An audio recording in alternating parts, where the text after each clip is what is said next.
Hello and welcome to another update video about XRP.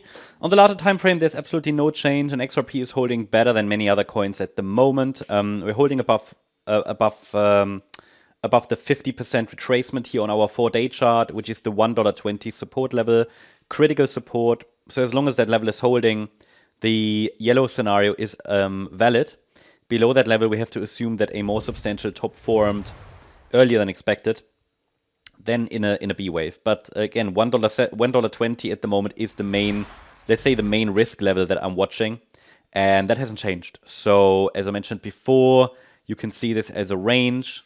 And I find it actually quite attractive should the price dip lower into the range boundaries or closer to the range boundary, then it might be a good buy actually from a range trading point of view. Yeah, purely from a range trading point of view, looking just at the bigger picture. At the moment, we're in the middle of the range, you could say, yeah, basically between the all-time high and the 120 level. So a little lower would make this attractive from a range trading perspective. But overall, structurally, absolutely no change. So no reason to assume anything there. Looking at the smaller time frame, also no change. The price formed that one more low we were watching for in the yellow scenario for a full ABC structure. The wave count is now technically full. That, of course, doesn't guarantee a reversal, but the price has already reacted to the 78.6 retracement at $1.95. Do I trust this? Not really. I mean, until we get Bitcoin to turn around, I think that there is a good chance to go lower. So I wouldn't necessarily trust this as such. But obviously, that doesn't change the fact that this is a perfectly valid 1-2 setup to the upside. Again, I'm showing you the Elliott wave counts here, right? And from an Elliott wave point of view, this is a full wave count. Now, this is where tactics come in because a full wave count doesn't guarantee a reversal. It simply means that the minimum requirements for an ABC structure are fulfilled. The C wave is always a 5-wave move.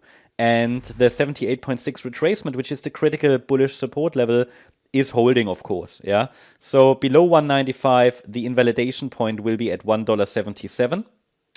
And this is something obviously to be very much aware of, because as long as we're holding 177, the 1-2 setup is valid. Below 195, it, however, starts to become far less likely. Then it becomes more likely that we're actually going to reset the wave 4, as I showed you on the larger time frame, in a still unfolding wave 4 then. So essentially this is the difference here between the key support levels, yeah, that below 195 the focus should already shift to 120, but the initial 1-2 setup to the upside will not be invalidated until we actually break below 177. So it's always this, yeah, below 195 and above invalidation, we're going to be in no man's land. This is something to be aware of. But overall, yeah, as I said, no change to before, but the trend is still down. Yeah, the local trend is still down. If we're tracking this on the micro level, as you can see, the third wave was an ABC structure. The wave 1, to be fair, was a bit unclear. It doesn't look clearly impulsive, so I assume that we're dealing with a diagonal to the downside. Also here, ABC structure in wave 5 in yellow. Again, it's very full, this wave count, which is good.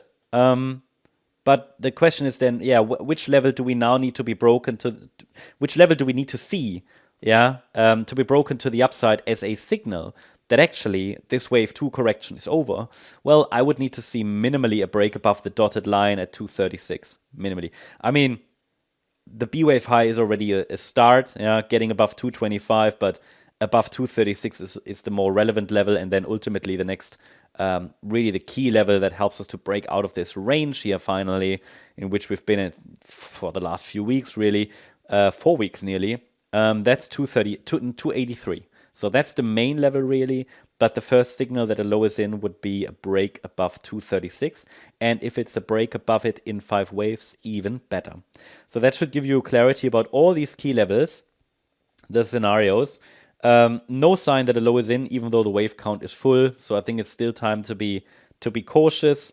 And it's a perfectly valid 1-2 setup. The reward to risk ratio is good, but there is a high likelihood, I think, that we're dropping back into the larger range that I showed you in the beginning on the larger time frame. Still, though, no change to outlook. No change to to key levels, and definitely a key spot here, which always makes these interesting to watch. That's the update about XRP. Hope you liked the update. If you did, please hit the like button, leave a comment, and subscribe. And if you really like the content, please check out the channel membership. Also, make sure to follow us on our main channel, MCO Global. XRP is one of the coins that I featured in the video from 2 days ago here on this channel. This is a channel, more in-depth analysis is provided and so on-chain data. I talked about 3 trade setups here. They are all still relevant and valid. And I discussed in detail how XRP could be traded from an Elliott wave point of view. So if you're interested in that, check it out. It's also about the key levels. And that's still valid because XRP's structure hasn't really changed. Yeah. So yeah, the link to that channel is in the description. Thank you very much. Bye-bye.